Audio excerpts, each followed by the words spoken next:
حضرت آدم علیہ السلام کی ایک بیٹی تھی جس کا نام انک تھا۔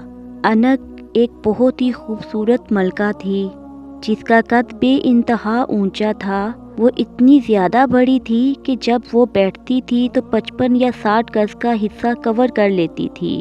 پھر اسی کی نسل سے آگے چل کر ایک شخص پیدا ہوا جس کا نام اوج تھا۔ اوج بن انک ایک اونچے قد کا دیو قامت شخص تھا۔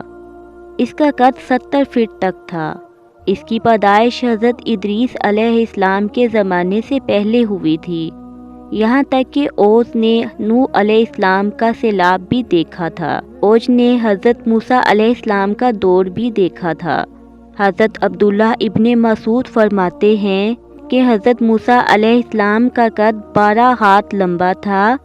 آپ علیہ السلام کی عصا کی لمبائی 12 ہاتھ تھی اور آپ نے چھلانگ بھی 12 ہاتھ لگائی تھی، لیکن پھر بھی آپ کے عصا کی چوٹ صرف اوج کی ایک ٹانگ تک ہی لگ پائی، لیکن اسی چوٹ کی وجہ سے اوج کی موت بھی واقع ہو گئی تھی، کیونکہ یہاں بات حضرت موسیٰ علیہ السلام کی ہو رہی ہے جو تمام پیغمبروں میں سے بہت ہی زیادہ غصے والے پیغمبر تھے، جنہوں نے ایک تھپڑ سے موت کے فرشتے یعنی حضرت اسرائیل کی ایک آنکھ پھوڑ دی تھی۔